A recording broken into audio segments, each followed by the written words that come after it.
Hello everyone, welcome to Agriculture Vision online platform. My self Sandeep Beniwal. आज इस video में class 11th के 9th lesson को कंप्लीट करेंगे, कंटिन्यू करेंगे।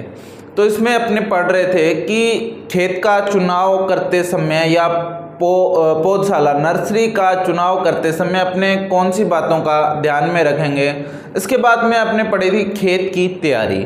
खेत की तैयारी करने के लिए या पौधशाला की तैयारी करने के लिए जब अपने स्थान चूज कर लिया कि यहाँ पे लगाना है, ठीक है, स्थान का चुनाव कर लिया कि यहाँ पे अपने को नर्सरी या पौधशाला लगानी है, उसके बाद में अपने क्या करते हैं इसकी जानकारी इस वीडियो में अपने लेंगे।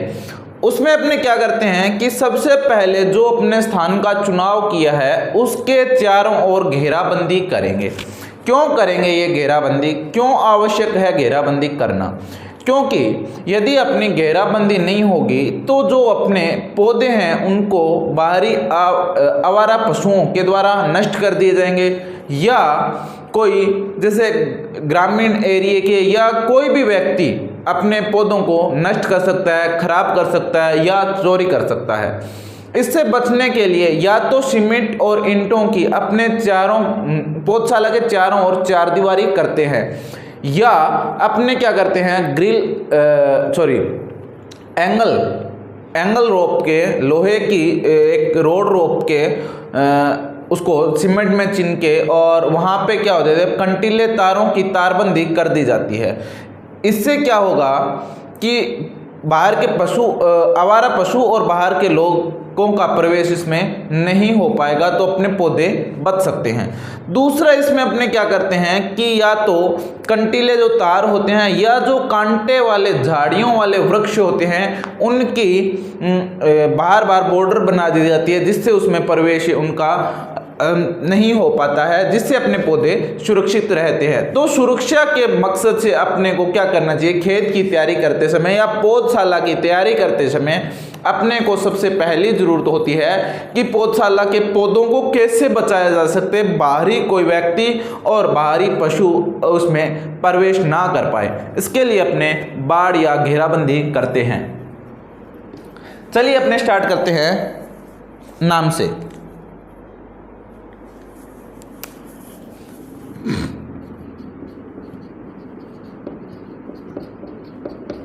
पौधशाला या नर्सरी, ठीक है। पौधशाला या नर्सरी अपने इसमें क्या पढ़ रहे थे कि खेत की तैयारी एवं पौध तैयार करना।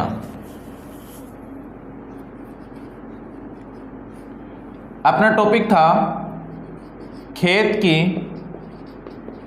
तैयारी या पौध तैयार करना।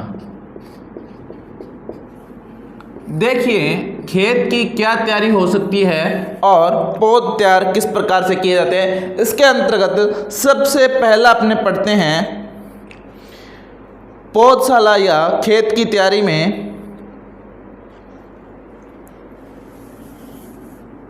सबसे पहला ए नंबर, पौधशाला या खेत की तैयारी। बुलेट पॉइंट अपने लिख लिए थे पिछली वीडियो में और इसका डिटेल में अपने जिक्र अब करेंगे।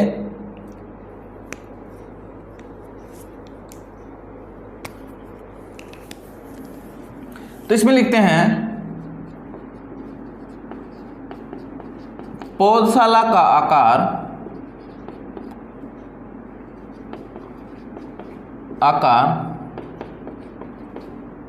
छोटा या बड़ा हो, परंतु स्वस्थ पौधे तैयार करने के लिए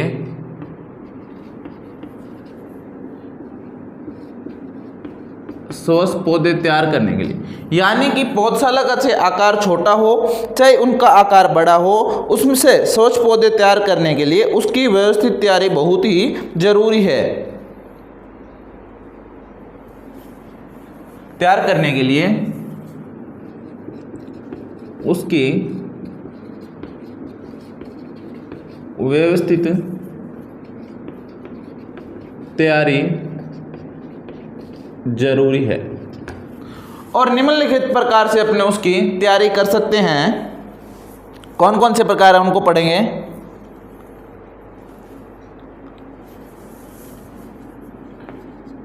व्यवस्थित तैयारी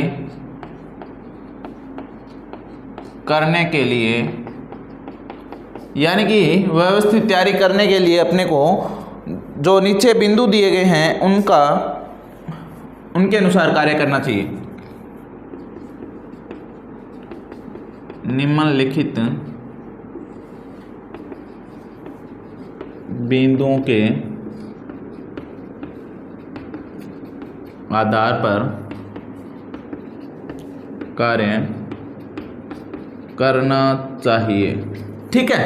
अब निम्नलिखित बिंदु कौन कौन से हैं। सबसे पहला अपने बिंदु देखते हैं कि घेराबंदी करना। पहला,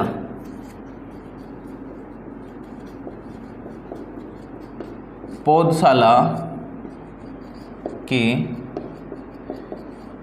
घेराबंदी करना।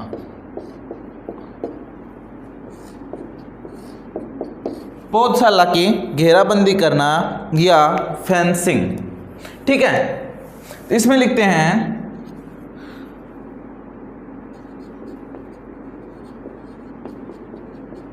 पौधशाला हेतु चुने हुए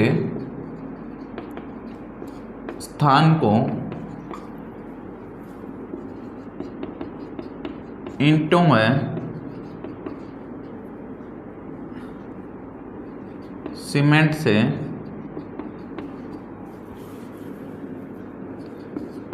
दीवार की चिनाई कर या कंटीले तारों या जाड़ियों से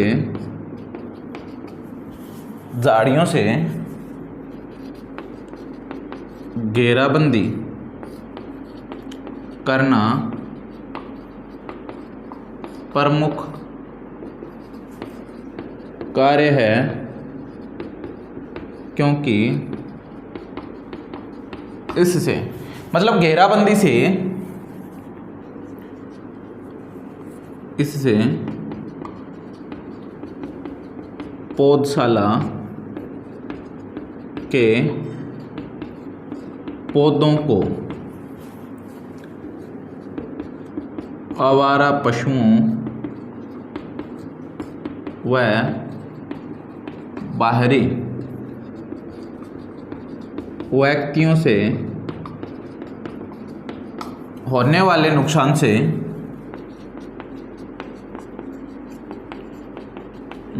से बचाया जा सकता है। ठीक है। इसलिए घेराबंदी जरूरी है। ये कंटीले तारों से हो सकती है, झाड़ियों से हो सकती है और चार दीवारी अपने कर सकते हैं। दूसरी बात अपने देखते हैं यंत्र एवं उपकरण।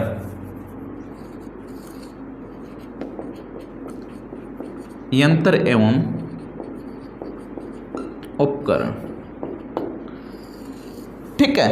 तो यंत्र एवं उपकरण बहुत सारे इसमें नर्सरी में अपने को चाहिए होते हैं, जैसे फावड़ा, कुदाली, खुरपी निराई गुड़ाई करने के लिए। ठीक है। तो लेवलर और भी बहुत सारे झरना। ठीक है। और कुछ अपने को स्प्रेयर वगैरह, ये इंस्ट्रूमेंट अपने को प्रत्येक दिन चाहिए होते हैं नर्सरी के अंदर उपयोग करने के लिए। तो ये उपलब्ध होने चाहिए अपने पास, तभी तो अपने इनका उपयोग कर पाएंगे। तो लिखते हैं नर्सरी में विभिन्न कार्य करने हेतु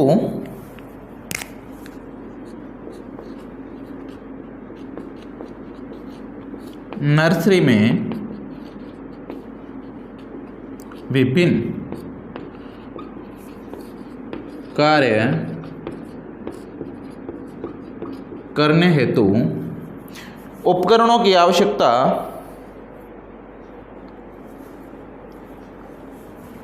करने हेतु विभिन्न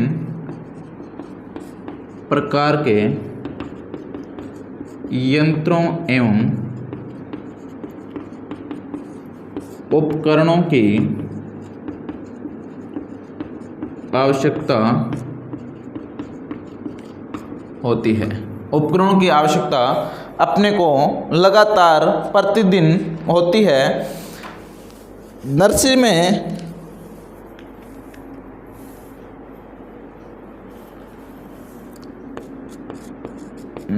में काम में आने वाले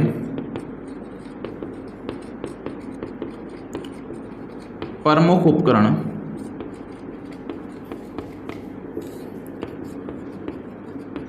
निम्नलिखित है। ठीक है, कौन कौन से हैं? सबसे पहले अपने उपकरण की बात करते हैं। फावड़ा 2 नंबर,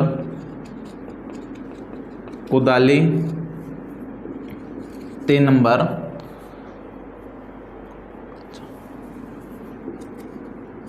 खुरपी 4 नंबर, बेलचा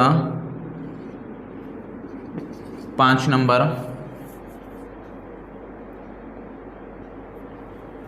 हो 6 नंबर, हैंड फोर्क, ठीक है, और भी बहुत सारे हैं। 7 नंबर, कली, कायन, चाकू 8 number, sprayer 9 number, dibbler 10 number, हंसिया या दरांती 11 नंबर, कल्टीवेटर 12 नंबर, झारा या फंवारा 13 नंबर, डस्टर आदि। ये बहुत सारे यंत्र होते हैं जिसकी अपने को आवश्यकता होती है। किसके लिए? नर्सरी के लिए अपने को आवश्यकता होती है, नर्सरी में कार्य करने के लिए। और अगला पॉइंट है अपने सिंचाई व्यवस्था, थर्ड।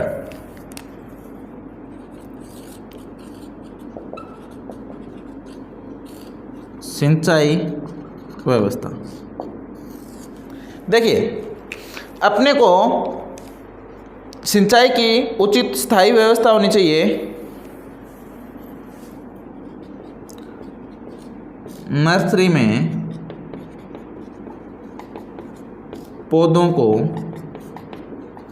पानी देने के लिए स्थायी व्यवस्था, स्थायी सिंचाई की व्यवस्था होनी चाहिए। सिंचाई की व्यवस्था होनी चाहिए तथा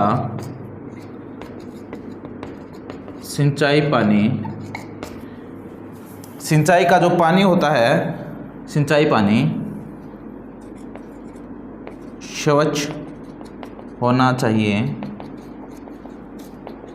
जिसका पौधों की वृद्धि व उत्पादन पर विपरीत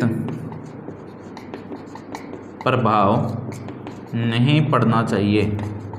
यानी कि जो सिंचाई के लिए पानी है उसका अब पौधों पर और पौधों की वृद्धि व उत्पादन पर कोई भी विपरीत प्रभाव नहीं पड़ना चाहिए। यानी कि वो सिंचाई योग्य होना चाहिए पानी जो उपलब्ध है। यहाँ लिख लेते हैं सिंचाई व्यवस्था के लिए ट्यूबवेल, टांका आदि का निर्माण किया जा सकता है।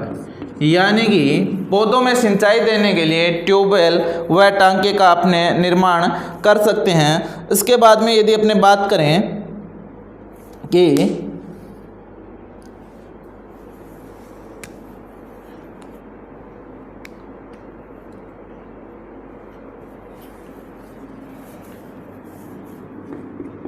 पौधशाला में सिंचाई का कार्य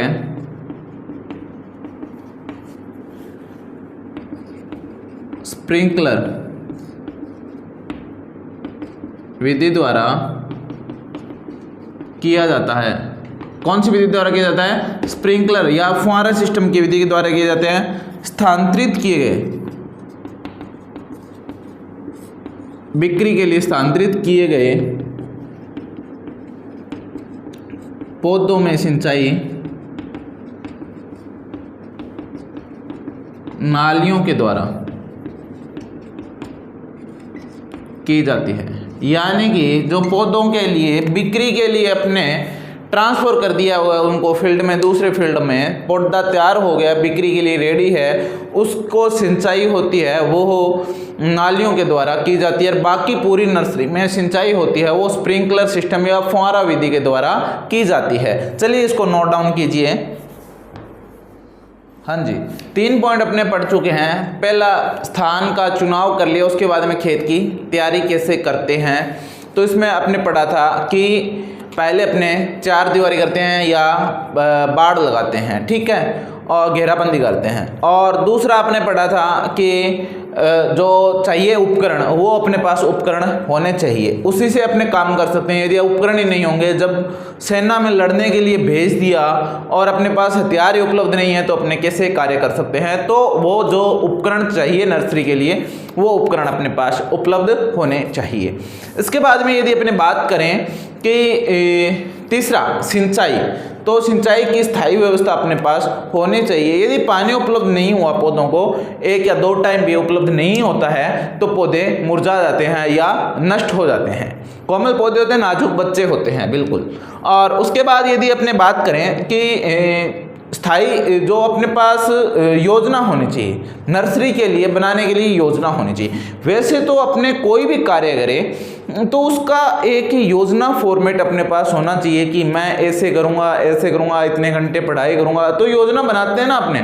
उसी प्रकार से कोई भी कार्य शुरू करने से पहले अपने को एक योजना बनानी चाहिए कि मैं इस पैटर्न पे कार्य करूँगा।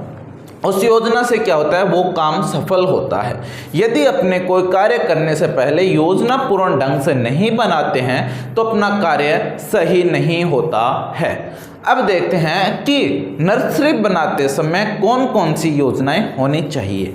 तो जो बहुत सारी योजनाएं, जैसे नर्सरी बनाने के समय, यानी कि खेत का चुनाव कर लिया, सब कुछ कर लिया, अब नर्सरी बना रहे हैं, तो नर्सरी को बनाते समय अपने पहली आवश्यकता ये होती है कि उसमें एक ऑफिस या कोई जो अपने सौदा करते हैं, प्लांट्स का बेचते हैं, तो उसके लिए एक ऑफिस या कार्यालय होना चाहिए, ठीक है। तो उससे अपने डीलिंग कर सकते हैं या अपने कागजात रख सकते हैं, बहुत सारे सामानों को अपने उसमें रख सकते हैं। इसके बाद में ये हो गया कि अपने कार्यालय बनाना चाहिए। दूसरा पॉइंट होता है कि पौधशाला में जाने के लिए कुछ रास्ते भी तो छोड़ने चाहिए। यदि नहीं छोड़ेंगे रास्ते तो क्या होगा कि अपने लगाए हुए पौधों को नष्ट करते हुए आगे बढ़ेंगे। तीसरा कि अपने को जब बीज खरीदते हैं, पौध लगाने के लिए जो बीज खरीदते हैं, वो किसी मान्यता प्राप्त संस्थान या जिस पर अपने को विश्वास होता है। आजकल विश्वास तो नहीं करना चाहिए, परंतु फिर भी अपने को ऐसा लगता है कि हाँ, यहाँ से अपने को प्योर सीड प्राप्त हो सकता है, वहीं से सीड परचेज करना चाहिए, बीज को खरीदना चाहिए और पौधे लगाने चाहिए। अन्यथा अपने को नहीं लगाने चाहिए, क्योंकि उससे अपने को उत्पादन प्रभावित होता है। तो मान्यता प्राप्त संस्थान से ही बीजों को खरीदना चाहिए। मुख्यतः जो सरकारी संस्थान होते हैं बीज उत्पादन के, वह मान्यता प्राप्त संस्थान होते हैं और उनमें प्योर सीड को उत्पादित किया जाता है। और कौन कौन सी बातें ध्यान में रखनी होती है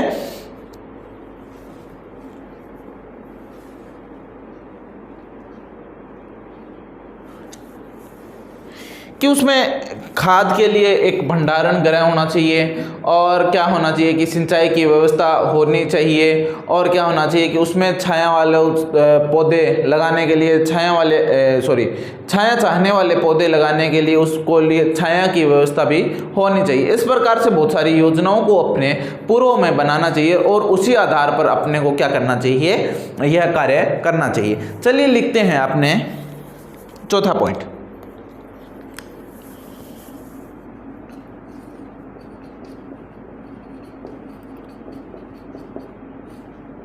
पौधशाला की योजना। अब देखिए पौधशाला की क्या क्या योजना हो सकती है।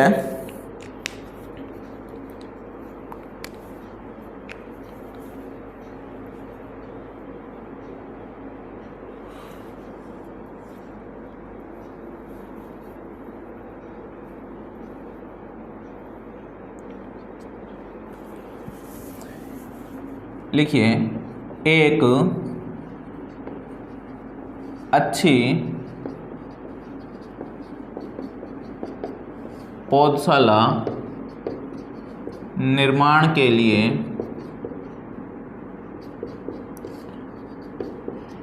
योजना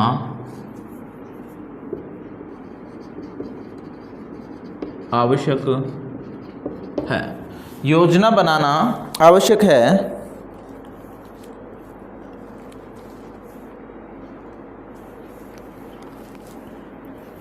एक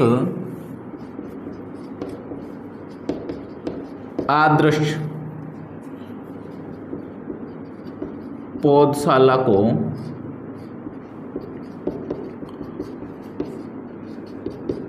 निम्नलिखित खंडों में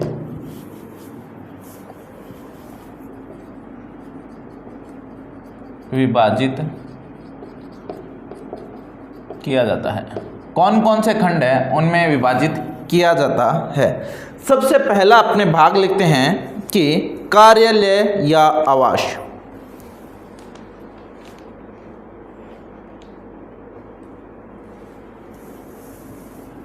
एक नंबर कार्यालय व आवास। ठीक है। पौधशाला में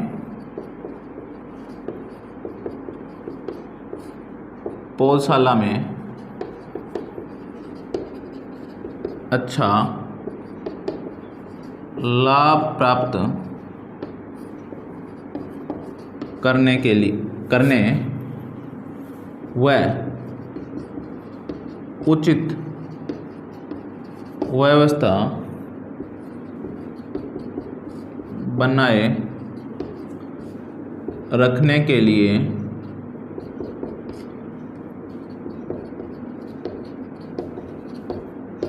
पौधशाला में एक ऑफिस या कार्यालय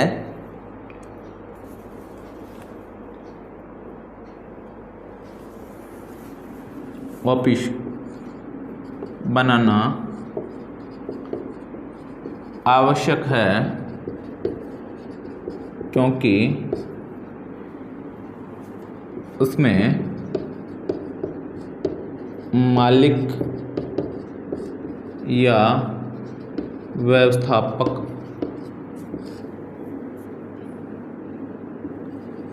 अपने आवश्यक सामानों जैसे डॉक्यूमेंट्स बेल्स एटसेट्रा रख के वह संयम रह सके। यदि संयम रहेगा, मालिक या व्यवस्थापक संयम रहेगा तो अच्छे से उसकी व्यवस्था कर सकता है, अच्छे से उसमें नज़र रख सकता है कि क्या चीज़ सही चल रही है और क्या चीज़ गलत चल रही है। यदि कुछ गलती उसको नज़र आती है तो उसमें बदलाव किए जा सकते हैं। इसके लिए ऑफिस या आवास स्थान उसमें ज़रूरी होता है। दूसरी बात अपने पढ़ते हैं कि कौन सी चीज़ का ध्यान में रखना चाहिए। दूसरा है सिंचाई खंड, सॉरी सिंचाई खंड नहीं है, जीवांश खाद, खाद भंडारण।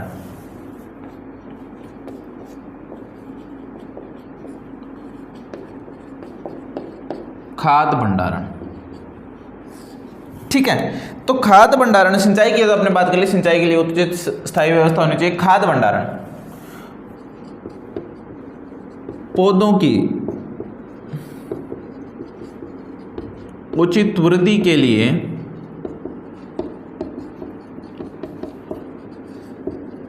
जीवांश खाद की समय समय पर ज़रूरत रहती है, इसलिए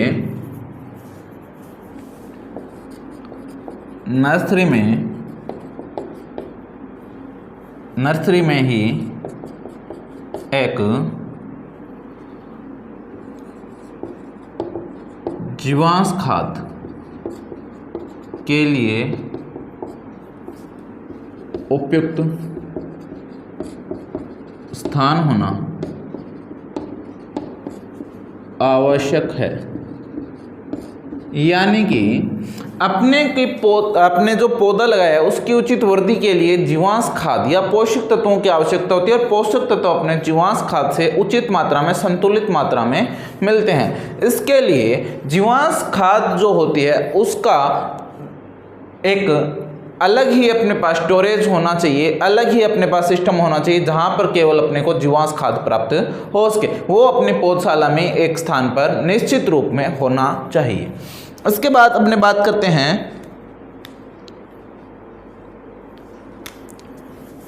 सी, बीज बोने की क्यारियां। आपने कभी यदि नर्सरी में विजिट किया है या नर्सरी में आप यदि कभी गए हो तो आपने देखा होगा कि वहाँ पर छोटी छोटी 1 से 1.5 मीटर हाईएस्ट चौड़ी और 3 मीटर लंबी क्यारियाँ बनाई जाती है। चौड़ी 1 से 1.5 मीटर क्यों? क्योंकि अपना हाथ आसानी से इधर और इधर पहुँच सके, तो उसमें दोनों साइड से बीज तक हाथ पहुंचना चाहिए। यानी कि इस तरफ से भी अपना यहाँ तक हाथ पहुंचना चाहिए और दूसरी तरफ से भी अपना यहाँ तक बीज तक हाथ पहुंचना चाहिए, जिससे अपने क्या कर सकते हैं, खरपतवारों को आसानी से निकाल सकते हैं, प्रत्येक पौधे पर अच्छे से नज़र डाल सकते हैं और 3 मीटर तक लंबी होनी चाहिए। और वर्षा के दिनों में जब अपने पौधशाला में बेड बनाते हैं, पौधों को लगाते हैं, क्यारियां बनाते हैं, तो वो भूमि से 10 से 15 सेंटीमीटर ऊपर उठी हुई होनी चाहिए। लिखते हैं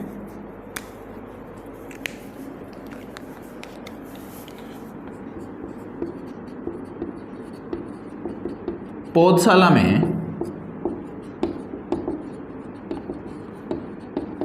क्यारियों के निर्माण के लिए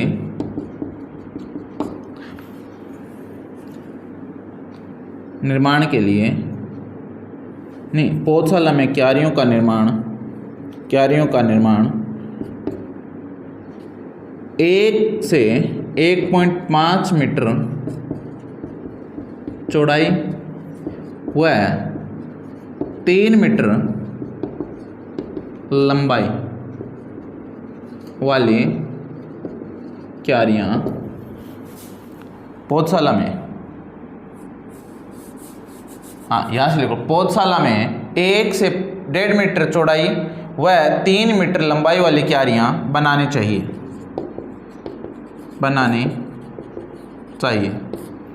क्योंकि इसमें सभी आवश्यक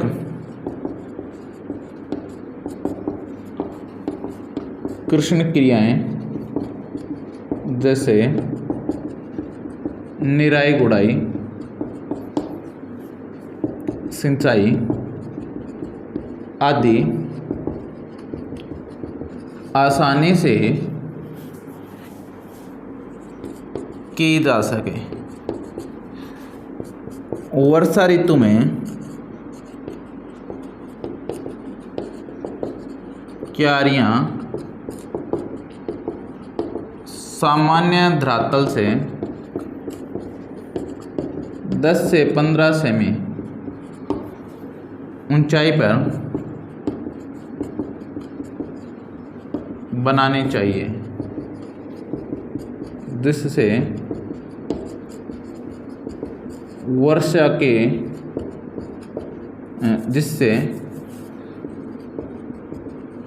जल भराव की समस्या से बचा जा सकता है। ठीक है, तो ये चीज़ें अपने को ध्यान में रखनी होती है। अब बात करते हैं स्थानांतरित क्यारियां।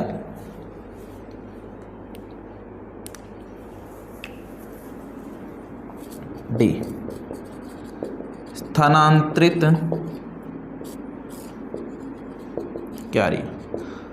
स्थानांतरित क्यारियां कौन सी होती है? जब पौध तैयार हो जाती है उसके बाद में उसको ट्रांसप्लांट कर दिया जाता है, दूसरे सेशन में भेज दिया जाता है बेचने के लिए, जो रेडी होती है। तो उन क्यारियों की लंबाइयाँ चौड़ाइयाँ थोड़ी सी ज़्यादा होती है और उनमें सिंचाई होती है वो नालियों के द्वारा की जाती है। इन क्यारियों की चौड़ाई व लंबाई सामान्यतः अधिक होती है व सिंचाई नालियों के द्वारा की जाती है। सिंचाई किसके द्वारा की जाती है? नालियों के द्वारा की जाती है। ये होती है स्थानांतरित क्यारियां। उसके बाद में बात करते हैं मात्र वृक्ष खंड। मात्र वृक्ष खंड, ठीक है। और क्या होना चाहिए? मात्र वृक्ष उसमें खंड होना चाहिए। मात्र वृक्ष खंड का क्या मतलब होता है? जब भी अपने कोई संकर किस्म तैयार करते हैं तो एक पौधे का पार्ट लिया जाता है और दूसरे पौधे का पार्ट लिया जाता है, उसमें क्लिकायन विधि के द्वारा अपने दोनों पौधों के मिक्स गुणों को उसमें समावेश करते हैं। तो इसके लिए मात्र वृक्ष अपने पास होना चाहिए। तो लिखते हैं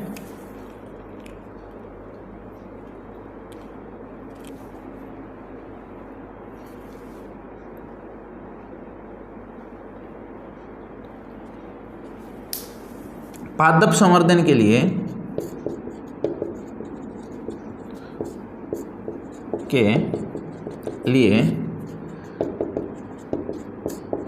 सांकुर शाखा व क्लिकायन के लिए विभिन्न जातियों के पौधे नर्सरी में होने चाहिए। यानी कि नया पौधा तैयार करेंगे उसके लिए पुराना पौधा जो इसके लक्षण अपने को उसमें डालने हैं वो तैयार होना चाहिए।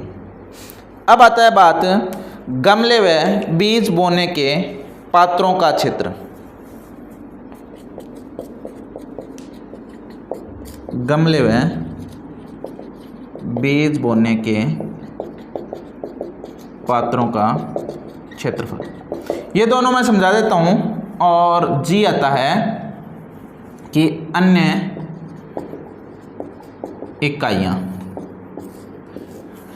देखिए विशेष अन्य इकाइयां, विशेष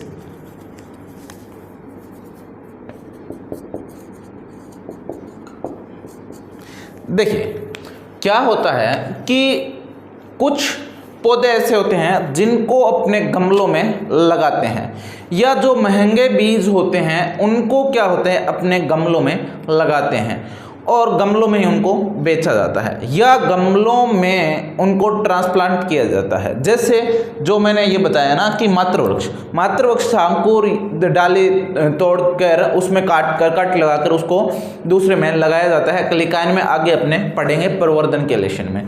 तो उस समय अपने को क्या होता है वो गमले में लगाना आवश्यक होता है। तो उन पौधों को गमले में जो लगाए हैं तो उन गमलों को रखने के लिए भी क्या होना चाहिए, नर्सरी में स्थान होना चाहिए। अगला बात कर रहा है कि विशेष अन्य इकाइयाँ।